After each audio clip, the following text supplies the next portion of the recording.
ओम शांति। 10 सितंबर 2022। बाबा के महावाक्य। मीठे बच्चे, आपस में मिलकर इस कलयुगी दुनिया से, दुख से चप्पर को उठाना है। बाप को याद करने का पुण्य करना है। प्रश्न: ज्ञान की अविनाशी प्रारब्ध होते हुए भी कई बच्चों के पुण्य का खाता जमा होने के बजाय खत्म क्यों हो जाता है? उत्तर: क्योंकि पुण्य करते करते बीच में पाप कर लेते। ज्ञानी तो आत्मा कहलाते हुए संगदोष में आकर कोई पाप किया तो उस पाप के कारण किए हुए पुण्य खत्म हो जाते हैं। दूसरा, बाप का बनकर काम विकार का चोट खाई, बाप का हाथ छोड़ा तो वह पहले से भी अधिक पापात्मा बन जाते। उसे कुल कलंकित कहा जाता है। वह बहुत कड़ी सजा के भागी बन जाते हैं। सतगुरु की निंदा कराने के कारण उन्हें ठौर मिल नहीं सकता। ओम शांति। रूहानी बाप रूहानी बच्चों के साथ रूह रिहान कर रहे हैं। यह तो आत्मा जानती है कि एक ही हमारा बेहद का बाप है। वह तो बच्चे समझ गए हैं। मंजिल है मुक्ति, जीवन मुक्ति की। मुक्ति के लिए याद की यात्रा जरूरी है और जीवन मुक्ति के लिए रचना के आदि मध्य अंत को जानना जरूरी है। अब है दोनों ही सहज। सृष्टि का 84 जन्मों का चक्कर फिरता रहता है। यह तुम बच्चों की बुद्धि में रहना चाहिए। अब हमारा 84 जन्मों का चक्र पूरा होता है।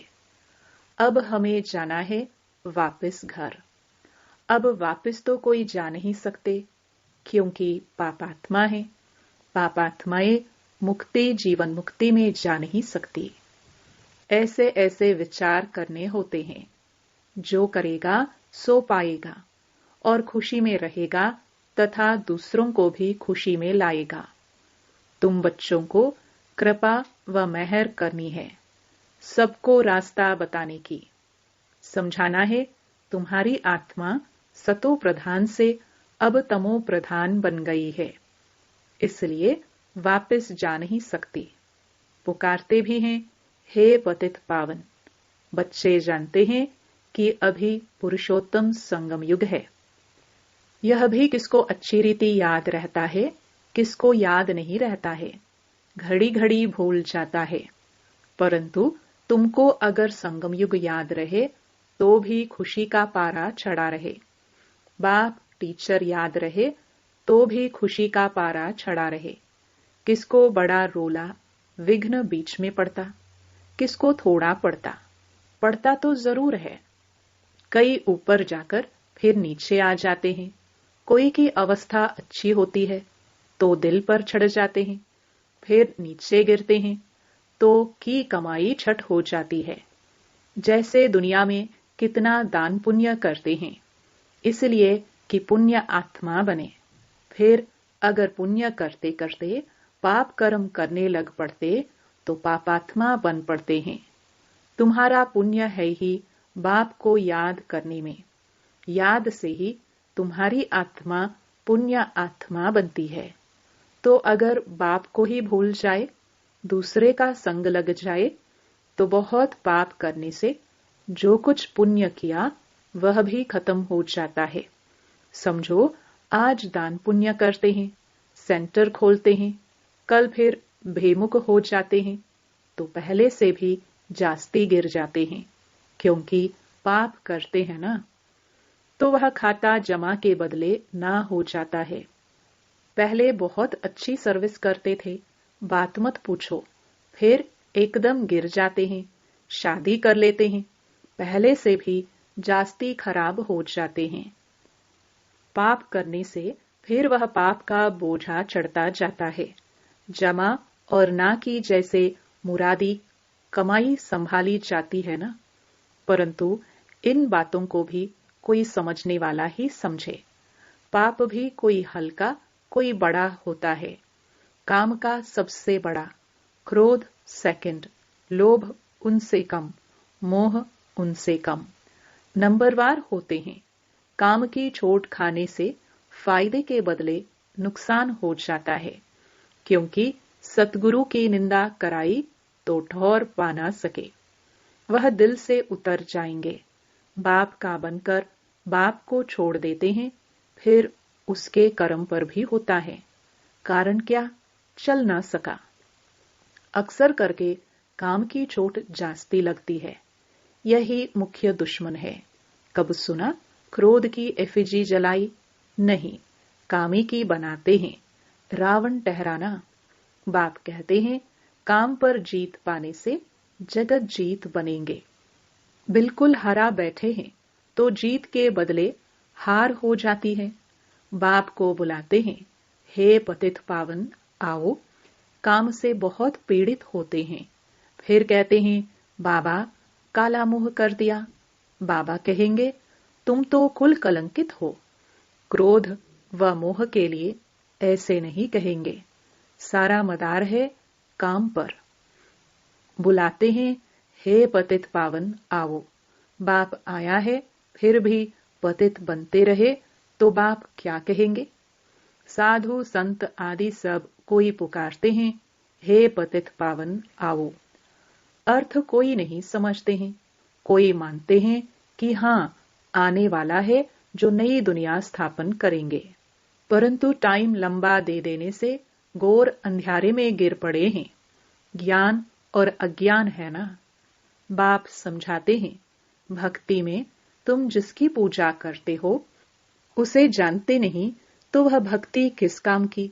न जानने के कारण जो कुछ करते वह निष्फल हो जाता है। मनुष्य समझते हैं दान पुण्य करने से फल मिलता है, परंतु वह है अल्पकाल के लिए, काग विष्ठा के समान सुख। सन्यासी भी कहते हैं यह दुनिया में जो सुख मिलता है वह काग विष्ठा समान है, बाकी सब दुख ही दुख है। बाप कहते हैं मामेकम याद करो तो तुम्हारे सब दुख दूर हो जाएंगे। विचार करो कि हम कितना याद करते हैं। जो पुराना हिसाब खत्म भी हो और नया जमा भी हो। कितना कोई जमा करते हैं, इसमें धन आदि की बात नहीं है। यह तो है कि पाप कैसे मिटे।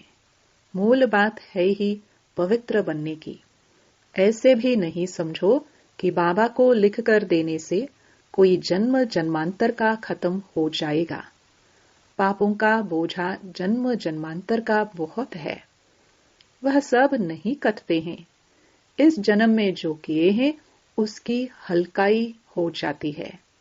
बाकी तो मेहनत बहुत करनी पड़े। जितना याद में रहेंगे उतना पापों का बोझा हल्का होता जाएगा। कोई बच्चे बहुत मेहनत करते हैं, लाखों को रास्ता बताते हैं, 84 जन्म का चक्र समझाते हैं। जन्मों के हिसाब को तुम जानते हो। विचार करो कितना योग बल है। हमारा जन्म कब होगा? सतयुग आदि में हो सकेगा? जो बहुत पुरुषार्थ करेंगे वही सतयुग आदि में जन्म ले सकेंगे। वह कोई छिपा थोड़ी रहेगा। ऐसे मत समझो कि सभी कोई सतयुग में आएंगे। कोई तो पिछाड़ी में आकर थोड़ा बहुत ले लेते हैं। जो जास्ती कमाई करते हैं वह जल्दी आते हैं। कम कमाई करते तो देरी से आते हैं। इसलिए बाप को तो बहुत याद करना चाहिए और है भी बहुत सहज। जो अच्छी रीति याद करेंगे उनको खुशी रहेगी। हम जल्दी नई दुनिया में आएंगे। राजा बनना है तो प्रजा भी तो बनानी है ना। प्रजा ही नहीं बनाएंगे तो राजा कैसे बनेंगे? कोई सेंटर खोलते हैं, उनकी कमाई भी बहुत होती है। फायदा होता है तो 2-3 सेंटर भी खोलते हैं। सेंटर तो बाबा भी खोलते रहते हैं। जो करते हैं उनका हिसाब उसमें आ जाता है। मिलकर तुम सब दुख का छप्पर उठाते हो ना। सबका कंधा मिलता है ना, तो हिसाब सबको मिलता है। जितना मेहनत करते हैं उतना ऊंच पद मिलेगा। उनको खुशी भी बहुत होगी। देखा जाता है कितनों का उद्धार किया। सर्विस बहुत अच्छी करते रहते। जैसे मिसाल देते हैं मम्मा का, मम्मा ने बहुत अच्छी सर्विस की तो उनका कितना कल्याण हो गया। मूल बात है सर्विस करने की। योग की भी सर्विस है ना। डायरेक्शन मिलते रहते हैं, कैसे याद करना है। यह बिंदी का राज भी बाबा ने अब समझाया है। अब आगे चल और भी सुनाते रहेंगे। दिन प्रतिदिन उन्नति होती जाएगी, पॉइंट्स निकलती रहती हैं। बहुत डिफिकल्ट भी नहीं है, सहज भी नहीं है। जो सर्विस में तत्पर है वह झट पॉइंट को पकड़ लेते हैं। जो सर्विस में नहीं रहते उनकी बुद्धि में कुछ भी नहीं बैठता। बिंदी बिंदी कहते रहते, परंतु कैसे बिंदी को याद करे, कैसे बिंदी को देखे। है बहुत सहज बात। कोई बिंदी को सामने रख थोड़े ही याद करना है। यह तो समझने की बात है। आत्मा कितनी छोटी बिंदी है। आत्मा का नाम, रूप, देश, काल कोई बता नहीं सकेगा। परमात्मा के लिए पूछते हैं, उनका नाम, रूप, देश, काल क्या है। बेसमझ मनुष्य न आत्मा को जानते न परमात्मा को जानते हैं। यहां भी हैं जो पूरी रीति नहीं जानते हैं, फिर बाबा बाबा कहते रहते। नॉलेज कहाँ सीखते हैं। कुछ भी सर्विस करते नहीं, खाते रहते हैं। जैसे सन्यासियों के पास भी जो करते कुछ भी नहीं, खाते रहते हैं। बाकी सन्यास धारण किया है, विकार से छूट गए, वह भी कम बात नहीं। बाबा समझाते हैं, तुम पवित्र थे, अभी अपवित्र बन गए हो। तुमने ही 84 जन्मों का चक्कर लगाया है। इन बातों को भी मनुष्य समझ नहीं सकते। भक्ति बिल्कुल अलग है, ज्ञान बिल्कुल ही अलग बात है। रात दिन का फर्क है। तुम जानते हो, हमको पुरुषार्थ से लक्ष्मी नारायण जैसा बनना है तो श्रीमत पर पूरा चलना है। मेहनत तो है, बाकी यह बीमारी आदि तो चलती रहेगी। यह निशानी अंत तक दिखाई देगी, फिर गुम हो जाती है, फिर कोई दुख नहीं रहेगा। बाप को कहते ही हैं, दुख हरता सुख करता। हे लिबरेटर, रहम करो, तो फिर सब दुख से छूट जाते हैं। दुख में ही मनुष्य बहुत सिमरन करते हैं। हे प्रभु, हे राम, दुख के टाइम सब कहेंगे भगवान को याद करो, परंतु भगवान कौन है यह कोई नहीं जानते। सिर्फ कहेंगे गॉड फादर को याद करो, खुदा को याद करो। तुम तो अच्छी रीति जानते हो, वह हमारा बाप है। बाप ही सिखलाते हैं, अपने को आत्मा समझ, मुझे याद करो। भक्ति मार्ग में ऐसे कहेंगे क्या कि अपने को आत्मा समझ, बाप को याद करो। नहीं, कितने प्रकार की अताह भक्ति है। ज्ञान एक ही है। समझते हैं भक्ति से भगवान मिलेगा। भक्ति कब से शुरू होती है, कौन जास्ती भक्ति करता है, यह किसको पता नहीं है। क्या अर्जुन 40,000 वर्ष भक्ति ही करते रहेंगे? कहां तक भक्ति करेंगे? अभी तुम जानते हो, इतना समय भक्ति चलती है, इतना समय ज्ञान चलता है। भक्तों को पता नहीं चलता है। उन्हों को समझाने के लिए ही इतनी प्रदर्शनी आदि करते हैं। प्रदर्शनी में भी कोटों में कोई निकलते हैं, आगे चल करके और निकलेंगे। यहां भी कितने ढेर आते हैं। तुम कितने थोड़े हो जो सच्चे ब्राह्मण पवित्र रहते हो। जो रेगुलर हो वह आवे, परंतु यह भी हिसाब निकाल न सके कि सच्चे ब्राह्मण कितने हैं। बहुत झूठे भी हैं। ब्राह्मणों का काम ही है कथा सुनाना। बाबा भी कथा सुनाते रहते हैं ना। तुमको भी कथा सुनानी है, यथा बाप तथा बच्चे। बच्चों का काम ही है गीता सुनाना। परंतु सब कहाँ सुनाते हैं? तुम जानते हो, ज्ञान की पुस्तक एक ही गीता है। वह है सर्वशास्त्रमयी शिरोमणि। उसमें सब आ गया। माई बाप है गीता। बाप ही आकर सबकी सदगति करते हैं। यह भी लिख सकते हो कि शिव बाबा की जयंती ही हीरे तुल्य है, बाकी सबकी जयंतियां कौड़ी तुल्य हैं। बाप को तो सब याद करते हैं। कलयुगी मनुष्य सतयुगी देवताओं की पूजा करते हैं। उन्हों को ऐसा बनाने वाला कौन है? एक बाप। परंतु यह भी समझा वह सकेंगे जो अच्छी रीति समझेंगे। कायदे मुजीब कोई समझाते नहीं है। बाप कहते हैं, हमारे कई बच्चे कंस्ट्रक्शन के साथ डिस्ट्रक्शन भी करने वाले हैं। महारथी, घोड़े सवार, प्यादे सब है ना, तो प्यादे क्या करेंगे? पढ़े लिखे के आगे भरी ढोएंगे। बाकी जो ना भरी ढोएंगे, ना पढ़ेंगे पढ़ाएंगे, उनको क्या कहेंगे? ऊंट पक्षी। अच्छा, मीठे मीठे सिखिलदे बच्चों प्रति माता पिता बाप दादा का याद प्यार और गुड मॉर्निंग। रूहानी बाप की रूहानी बच्चों को नमस्ते। धारणा के लिए मुख्य सार। पहला, बाप बिंदी है, इस बात को यथार्थ समझकर बाप को याद करना है। बिंदी बिंदी कहकर मूंझना नहीं है, सर्विस पर तत्पर रहना है। दूसरा, सच्ची गीता सुननी और सुनानी है।